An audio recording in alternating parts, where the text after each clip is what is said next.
Hear the word of the Lord. Isaiah chapter 7. Now it happened in the days of Ahaz, the son of Jotham, the son of Uzziah, king of Judah, that Rezin the king of Aram and Pekah the son of Remaliah, king of Israel, went up to Jerusalem to wage war against it, but could not conquer it. When it was told to the house of David, saying, The Arameans have camped in Ephraim, his heart and the hearts of his people shook as the trees of the forest shake before the wind.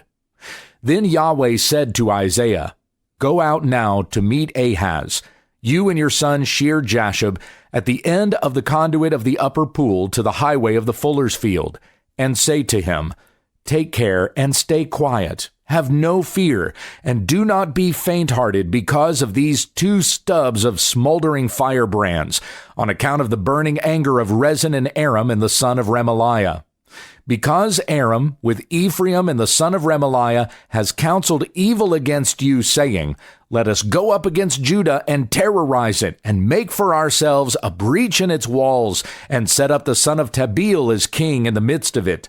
Thus says Lord Yahweh, It shall not stand, nor shall it happen. For the head of Aram is Damascus, and the head of Damascus is Rezin.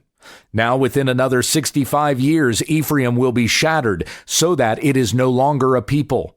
And the head of Ephraim is Samaria, and the head of Samaria is the son of Remaliah. If you do not establish your faith in Yahweh, you surely shall not be established. Then Yahweh spoke again to Ahaz, saying, Ask a sign for yourself from Yahweh your God. Make it deep as Sheol or high as heaven. But Ahaz said, I will not ask, and I will not test Yahweh. Then he said, Listen now, O house of David. Is it too slight a thing for you to try the patience of men, that you will try the patience of my God as well? Therefore the Lord himself will give you a sign. Behold, the virgin will be with child and bear a son, and she will call his name Emmanuel. He will eat curds and honey in order that he will know to refuse evil and choose good. For before the boy will know to refuse evil and choose good, the land whose two kings you dread will be forsaken.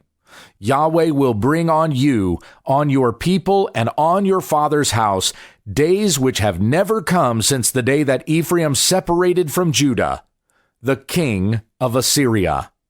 And it will be in that day that Yahweh will whistle for the fly that is in the remotest part of the rivers of Egypt, and for the bee that is in the land of Assyria. And they will all come and rest upon the steep ravines, on the crevices of the cliffs, on all the thorn bushes, and on all the watering places.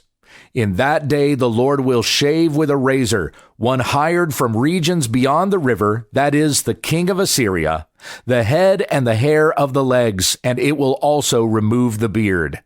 And it will be in that day that a man may keep alive a heifer and a pair of sheep, and because of the abundance of the milk produced, he will eat curds, for everyone that is left within the land will eat curds and honey. And it will be in that day that every place where there used to be 1,000 vines valued at 1,000 shekels of silver will become briars and thorns. People will come there with bows and arrows because all the land will be briars and thorns. As for all the hills which used to be cultivated with the hoe, you will not go there for fear of briars and thorns, but they will become a place for pasturing oxen and for sheep to trample. Isaiah chapter 8. Then Yahweh said to me, Take for yourself a large tablet, and write on it in ordinary letters, concerning Maher-shalal-Hashbaz. And I will take to myself faithful witnesses for testimony, Uriah the priest, and Zechariah the son of Jeberechiah. Then I drew near to the prophetess, and she conceived and bore a son. Then Yahweh said to me, Call his name Maher-shalal-Hashbaz. For before the boy knows how to cry out, My father or my mother, the wealth of Damascus and the spoil of Samaria will be carried away before the king of Assyria.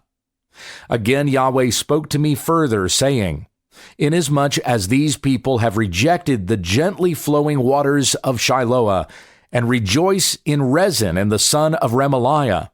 Now therefore, behold, the Lord is about to bring on them the mighty and abundant waters of the river, the king of Assyria and all his glory. And it will rise up over all its channels and go over all its banks. Then it will sweep on into Judah. It will overflow and pass through. It will reach even to the neck, and the spread of its wings will fill the breadth of your hand, O Emmanuel. Be broken, O peoples, and be shattered, and give ear all remote places of the earth. Gird yourselves, yet be shattered. Gird yourselves, yet be shattered. Devise counsel, but it will be thwarted. Speak a word, but it will not stand, for God is with us. For thus Yahweh spoke to me with a strong hand and disciplined me not to walk in the way of this people, saying, You are not to say, It is a conspiracy, in regard to all that this people call a conspiracy. And you are not to fear what they fear, and you shall not tremble. It is Yahweh of hosts, whom you should regard as holy, and he shall be your fear, and he shall be your cause of trembling. Then he shall become a sanctuary, but to both the houses of Israel a stone to strike and a rock to stumble over, and a snare and a trap for the inhabitants of Jerusalem. And many will stumble over them. Then they will fall and be broken. They will even be snared and caught. Bind up the testimony, seal the law among my disciples, and I will wait for Yahweh, who is hiding his face from the house of Jacob, and I will hope for him. Behold, I and the children whom Yahweh has given me are for signs and wonders in Israel from Yahweh of hosts, who dwells on Mount Zion. Now when they say to you, Inquire of the mediums and the spiritists who whisper and mutter, should not a people inquire of their God? Should they inquire of the dead on behalf of the living? To the law and to the testimony. If they do not speak according to this word, it is because they have no dawn. And they will pass through the land, hard-pressed and hungry, and it will be that when they are hungry, they will be angry and curse their king and their God as they face upward. Then they will look to the earth, and behold distress and darkness, the gloom of anguish, and they will be banished into thick darkness. Isaiah chapter 9. But there will be no more gloom for her who was in anguish. In earlier times he treated the land of Zebulun and the land of Naphtali with contempt, but later on he shall make it glorious. By the way of the sea, on the other side of Jordan, Galilee of the Gentiles. The people who walk in darkness will see a great light. Those who live in the land of the shadow of death, the light will shine on them.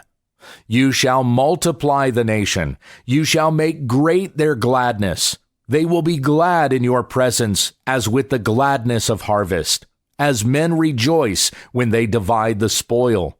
For you shall shatter the yoke of their burden and the staff on their shoulders, the rod of their taskmaster, as at the battle of Midian. For every boot of the booted warrior in the rumbling of battle, and cloak rolled in blood will be for burning, fuel for the fire. For a child will be born to us, a son will be given to us, and the government will rest on his shoulders, and his name will be called Wonderful Counselor, Mighty God, Eternal Father, Prince of Peace. There will be no end to the increase of his government or of peace, on the throne of David and over his kingdom, to establish it and to uphold it with justice and righteousness from then on and forevermore. The zeal of Yahweh of hosts will accomplish this.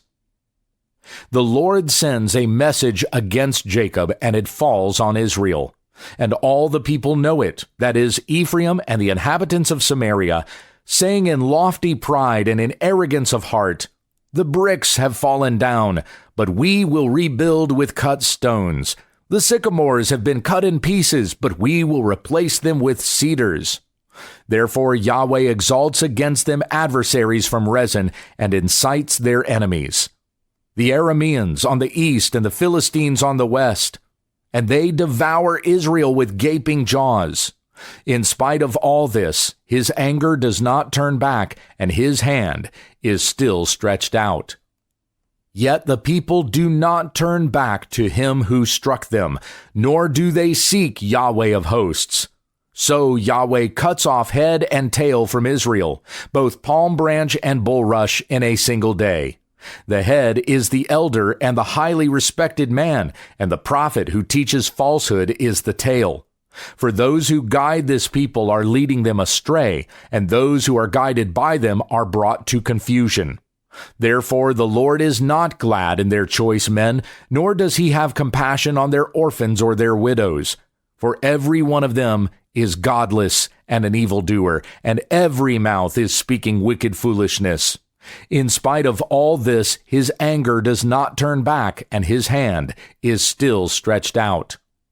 For wickedness burns like a fire. It consumes briars and thorns. It even sets the thickets of the forest aflame, and they roll upward in a column of smoke. By the fury of Yahweh of hosts, the land is burned up, and the people are like fuel for the fire. No man spares his brother. They slice off what is on the right hand, but still are hungry. And they eat what is on the left hand, but they are not satisfied. Each of them eats the flesh of his own arm.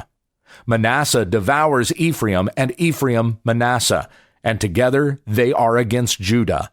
In spite of all this, his anger does not turn back, and his hand is still stretched out.